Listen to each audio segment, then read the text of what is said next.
दुनिया स्पोर्ट्स के अंदर बहुत ही कम ऐसे मुकाबले होते हैं जिनको सदियों तक याद रखा जाता है। टी20 world cup 2007 India versus Pakistan, Misbah ul Haq का वो स्कूप शॉट आज तक पाकिस्तानियों के 25 करोड़ पाकिस्तानियों के ज़ख्मों पर जो है वो नमक छिड़ने के बराबर है, और उसको जब भी हम याद करते हैं तो हमारे ज़ख्म हरे भरे हो जाते हैं।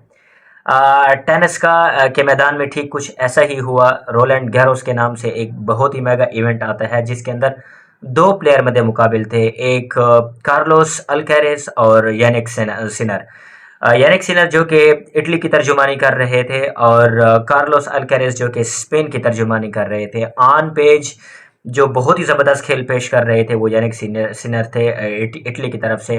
वो पहले सेट जीत चुके थे, दूसरा सेट जीत चुके थे, तीसरा सेट सिर्फ एक पॉइंट की दूरी पर थे। देखिए, ज़िंदगी के अंदर जब कभी भी आपको ये महसूस हो कि आप हार रहे हैं या आप कुछ भी नहीं कर सकते, मेरे ख्याल में स्पेनिश प्लेयर कार्लोस अल्केरेस एक बहुत बड़ी एग्जांपल हैं जिनसे जो है आप इंस्पायर हो सकते हैं, जिनसे आप मोटिवेशन ले सकते हैं।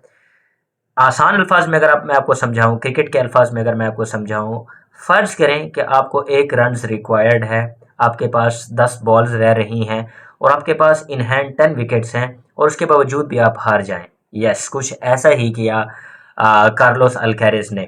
आ, यानिक सिनर जो कि इटली से थे, वो पहला सेट जीत चुके थे, दूसरा सेट भी जीत चुके थे, तीसरे सेट के अंदर एक ही पॉइंट उनको दरकार था और उसके बाद वो चैंपियन बन जाते। वहीं से ही कार्लोस अल्केरेस ने एक हिम्मत बांधी, उन्होंने नेवर गिव अप का एटीट्यूड और वन मैन आर्मी का शो डिस्प्ले करते हुए वहां से तीनों के तीनों सेट जीत कर चले गए। और मैं आपको ये भी बताता चलूं कि टेनिस के अंदर जो है आपको बहुत बहुत बहुत ज़्यादा स्टेमिना चाहिए होता है, इवन फुटबॉल से भी ज़्यादा स्टेमिना चाहिए होता है। और वहीं पर अगर मैं कार्लोस अल्केरेस की तारीफ कर जितनी भी तारीफ करूं वो कम है। इस वक्त वो सोशल मीडिया के ऊपर भी ट्रेंड कर रहे हैं, ईच एंड एवरी प्लेटफॉर्म के ऊपर ट्रेंड कर रहे हैं, जिस तरह सिर्फ और सिर्फ वो हारने के दहाने पर थे, और किस तरह वो यानिक सिनर के मुंह से जो है वो खेल को दोबारा निकाल कर लाए। मैच के ऊपर नज़र दौड़ाते हैं तो स्टार्ट में जो डिफेंडिंग चैंपियन थे यानी सिनर, बहुत ही ज़बरदस्त उन्होंने खेल पेश किया। पहला सेट हुआ 6-4 से वो जीते, यानी 6 सेट जो है वो यानी सिनर जीते, एंड देन उसके बाद कार्लोस अल्केरेस 4 जीते। तो तादाद में क्योंकि 6 ज़्यादा है जिनको टेनिस की समझ नहीं आती, और इसलिए जो है वो यानिक सिनर जीत गए। देन उसके बाद दूसरा मुकाबला 7-6 टाई ब्रेकर पर गया, फिर उसके बाद यानिक सिनर जीते।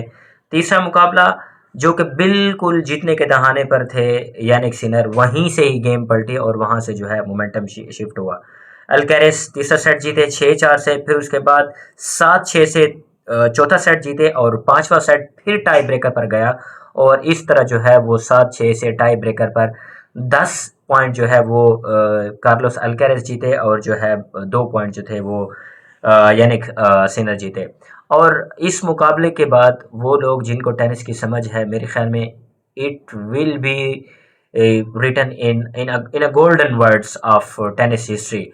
और उसके बाद जो ट्वीट्स आए हैं यानिक सिनर की तरफ, और फिर वो उन्होंने जो एडमायर किया है, जो तारीफ़ की है कार्लोस अल्केरेस की, उनके खेलने का स्टाइल ही ऐसा है। जब वो खेलते हैं वो अक्सर जितने भी हरीफ हैं उनके, जैसे कि नोवाक जोकोविच हैं, उनके खिलाफ जब वो खेलते हैं तो वो बिल्कुल ऐसे ही खेलते हैं। सबसे पहले उनका काम होता है अपोनेंट को थकाना, एंड थकाने के बाद फिर उसके बाद वो विक्ट्री लेना है। यानी आपको चारों खाने चित करके सबसे पहले आपको नवाला डालना, एंड देन आपके मुंह से जो है वो खेल को निकालना।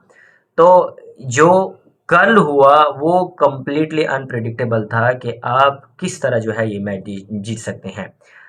इस मुकाबले के अंदर जो सबसे बड़ी इंस्पिरेशन है जो यूथ को मिलेगी वो ये है कि कभी भी आखिरी सांस तक भी हार नहीं माननी चाहिए, और आपको तब तक डटे रहना चाहिए जब तक बिल्कुल फाइनल वर्डिक्ट नहीं आते। मेरे ख्याल में तय हो चुका था ऑलमोस्ट 99.99% जो विन प्रिडिक्शन थी वो यानिक सिनर की थी, एंड देन उसके बाद जो जूनियर कार्लोस अल्केरेस ने जो खेल पेश किया उसके बाद जो जीता। तो मेरे ख्याल में ये हम सब के लिए एक बहुत बड़ी मोटिवेशन है, और एक ऐसी इंस्पिरेशन है कि जिसको अगर देखा जाए कि ज़िंदगी में लाइफ के अंदर आपको कभी भी हार नहीं माननी चाहिए। तो many many congratulation to Spanish player Carlos Alcaraz, the way he played, it is fantastic. और दुख होता है यानिक सिनर के लिए। बड़ा ही अजीब सा नाम है, but it is what it is. मेरे ख्याल में इटालियन के अंदर इसके कोई डिफरेंट मीनिंग होंगे। जिस तरह उन्होंने ट्वीट किया कि ये मेरा बेस्ट था जो मैंने पेश किया, और at the end of the day मैं बिल्कुल ट्रॉफी के नज़दीक था। और उसके बाद जिस तरह कार्लोस अल्कारेज ने गेम पेश किया और जिस तरह जो है उन्होंने मेरी फ़तह को छीना, ये भी एक काबिल दीद है कि किस तरह एक स्ट्रॉन्ग मेंटालिटी का प्लेयर जो है वो अपने आप को स्ट्रॉन्ग रखता है और आखिरी पॉइंट तक जाकर लड़ता है। तो मेरे ख्याल में ये एक बहुत बड़ी एक अचीवमेंट है। तो उन्होंने उसको सराहा भी, बहुत ही तारीफ़ भी की। और उसके साथ उन्होंने टेनिस स्पोर्ट्स की भी तारीफ़ की। तो ये एक ऐसा मैच था जिसको जानना, जिसको देखना मेरे ख्याल में आपके लिए ज़रूरी है। और अगर आपने ये मैच नहीं देखा और इसकी रिपोर्ट नहीं पढ़ी, तो मैं आपको ज़रूर सजेस्ट करूँगा। कुछ लिंक भी मैं डिस्क्रिप्शन के अंदर ऐड कर लूँगा ताकि आप उनको पढ़ें और आपको कुछ थोड़ी बहुत इंस्पिरेशन मिले। Stay tuned for the next video, keep subscribe and support me on YouTube and Facebook page.